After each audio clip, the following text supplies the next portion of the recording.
Evelyne. Clémentine Autain, bonsoir. Bonsoir. Députée La France Insoumise de Seine-Saint-Denis. Aurore Berger, vous avez forcément des retraités autour de vous. Est-ce que vous les évitez depuis hier? Vous évitez de les croiser, de leur parler? Non, c'est pas trop compliqué? J'évite ni mes parents, ni les personnes qui viennent me voir à ma permanence. Qu'est-ce qu'ils vous disent? Évidemment, ils m'en parlent, ils me questionnent sur ce que l'on va faire. Et moi, je leur réponds sur les engagements qu'on a pris de manière très claire. Et on a pris un engagement qui était de dire on va donner plus à ceux qui ont le plus besoin.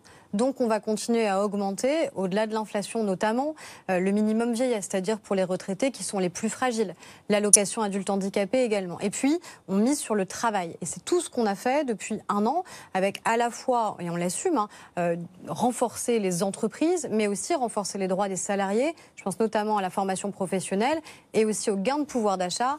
Baisse des cotisations sociales et puis cette avancée d'une année, la baisse des cotisations sur les heures supplémentaires. Donc tout ça, c'est une politique cohérente, donner plus à ceux qui ont moins et puis augmenter le pouvoir d'achat de ceux qui travaillent. Clémentine Autain. Ça a commencé cette mandature par donner plus à ceux qui ont le plus, c'est-à-dire des milliards qui ont été donnés par le biais de la réforme de l'ISF, de la taxe flat et le maintien de cette mécanique infernale qui s'appelle le CICE et qui donne des milliards aux grandes entreprises sans contrepartie en matière de création d'emplois. Et alors que ce gouvernement a l'obsession de l'équilibre des comptes publics, il se rend compte qu'après avoir fait tous ces cadeaux aux plus riches, il va falloir aller chercher dans la poche de celles et ceux qui sont la masse des Français et qui ne sont pas ceux qui ont le plus pour pouvoir cotiser et maintenir cet équilibre. Donc c'est une politique qui est non seulement injuste socialement, puisque les retraités ont été ponctionnés au moment de la hausse de la CSG, ce n'est pas si vieux. Alors là, à l'époque, les toutes petites retraites, vraiment, je ne parle pas des retraités modestes, je parle de ceux d'en dessous, avaient été exclus de cette hausse de la CSG, mais là, pour le coup, ça va être pour tout le monde. Donc, effectivement, on maintient une augmentation à 0,3, mais on a une inflation prévue à 1,7. Voyez le gap, c'est un gap qui va être un manque à gagner dans le pouvoir vivre, dans la dignité de nos concitoyennes et nos concitoyens. Et c'est un choix économique qui est juste délirant, à côté de la plaque. Et quand j'entends les arguments depuis que l'interview du Premier ministre a été donnée des uns et des autres, franchement, les bras m'en tombent. On a l'impression que vous êtes totalement hors sol, en dehors de la réalité et du quotidien de millions de Français qui comprennent maintenant que de ruissellement, il n'y aura pas et que par ailleurs, la relance qu'on attendait, puisque ça allait être formidable, n'arrive pas non plus et que la défiscalisation des heures sup, qui a été testée sous Sarkozy... Est-ce que vous êtes à côté de la plaque, comme le dit Clémentine Autain? Je pense pas et j'espère pas. Mais moi, j'ai hâte d'avoir les débats justement au Parlement. J'ai hâte de savoir si les oppositions, quelles qu'elles soient, vont voter contre la suppression par exemple, d'une nouvelle tranche des cotisations sociales pour ceux qui travaillent, ce qui est de fait un gain de pouvoir d'achat.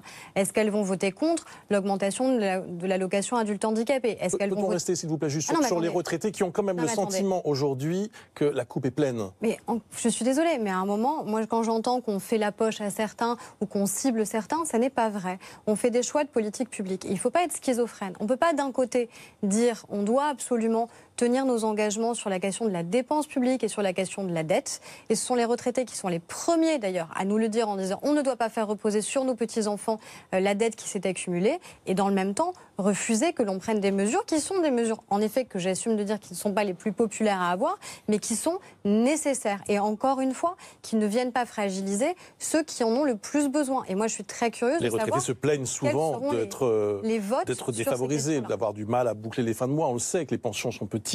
1 500 € en moyenne. On augmente notamment la question du minimum vieillesse, c'est-à-dire ceux qui sont les plus fragiles de nos retraités. Les plus fragiles. Et c'est ce que disait un de mes collègues tout à l'heure, le gain de pouvoir d'achat pour les retraités, que ce soit l'exonération complète de la taxe d'habitation, que ce soit sur les questions de soins de santé. La plus grande injustice sociale qu'on a dans ce pays, c'est notamment la question de l'accès aux soins. Et ça, je pense qu'on sera tous d'accord pour en faire le constat. On ne tire peut-être pas les mêmes enseignements, mais on est d'accord au moins sur le constat.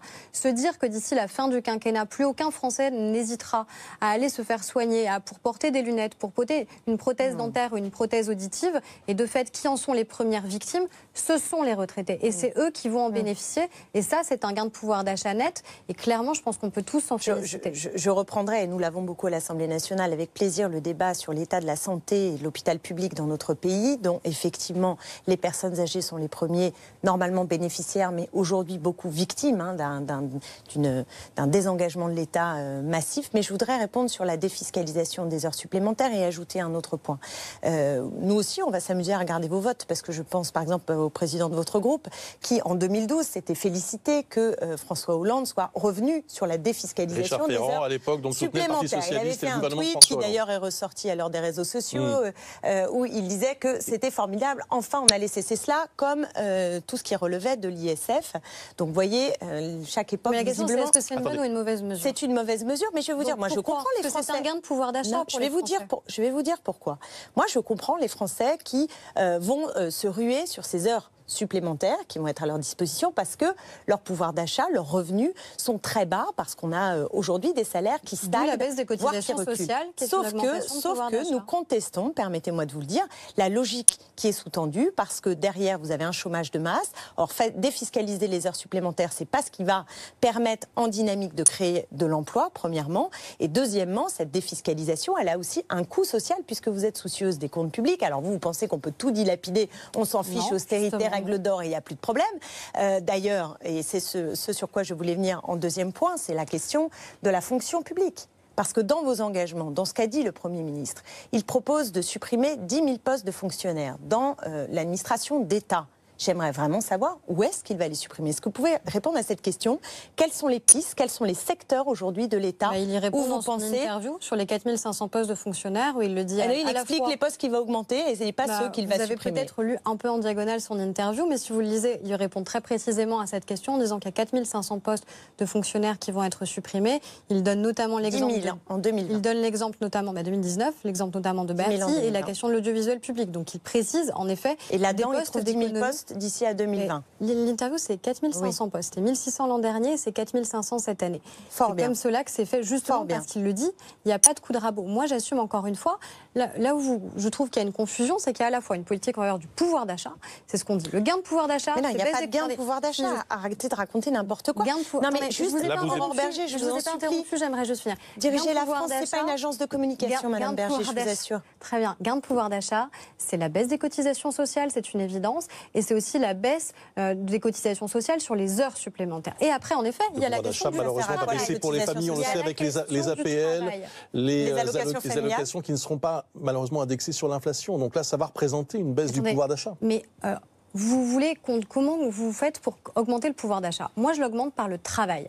C'est comme ça qu'on augmente le pouvoir d'achat dans notre pays. C'est en permettant aux Français, n'augmentez-vous pas le SMIC? C'est en permettant aux Français de pouvoir vivre dans la dignité, de pouvoir avoir un travail. Donc vous assumez la politique que l'on le fait aussi qu'il faut se serrer la ceinture, il faut faire des économies.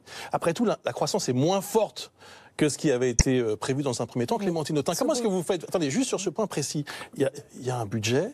Il y a une réalité économique de ce pays, il y a les 3% de déficit, comment on fait?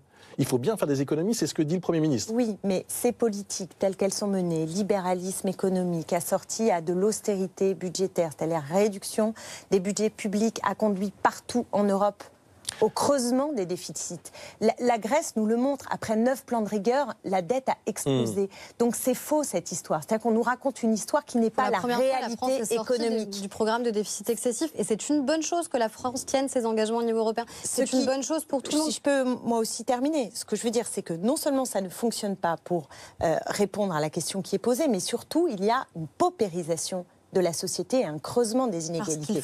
Sur la fonction publique, et je reviens là-dessus. Il faut que les Français puissent avoir un travail. Mais d'où, si on veut lutter contre la paupérisation, travailler plus pour gagner sans devenir des travailleurs pauvres. Travailler plus pour gagner plus, vous assumez vous favorisez le capital, Madame Berger. Moi, les mesures que vous avez prises et les milliards que vous avez trouvés, ils ont été pour le capital avec la taxe flat. Moi, je favorise le capital qui est réinvesti en France parce que je ne vois pas l'intérêt de faire en sorte que le capital soit plutôt réinvesti à l'étranger qu'en France. Moi, j'ai envie que les Français c'est sûr que les pauvres ne partent pas à l'étranger, c'est l'avantage. Mais écoutez, je suis désolée, mais justement, pour les personnes les plus pauvres, mais parce qu'on ne peut pas laisser dire n'importe quoi, les personnes les plus pauvres, à un moment, c'est qui? C'est les familles monoparentales. On a augmenté une allocation très spécifique pour les frais de garde, pour les familles monoparentales. Travailler plus pour gagner plus, est-ce que vous assumez, en quelque sorte, l'héritage de cette formule? Parce que ça veut dire ça aussi, les heures sup. Qui serait contre l'idée qu'en travaillant plus, on puisse gagner plus? Qui serait contre l'idée qu'on augmente le pouvoir d'achat des Français à partir du moment où ils feront des heures supplémentaires? Et après, il y a en effet la politique que l'on mène en faveur de l'emploi. Et là, on l'a fait dès le début du mandat. C'est les premières réformes qu'on a mises en place avec les ordonnances travail et avec des nouveaux droits pour les salariés sur la formation professionnelle. Non, il n'y a pas de nouveaux droits pour les salariés. Il y a plutôt une casse des droits et justement des droits même à l'accès à la formation professionnelle.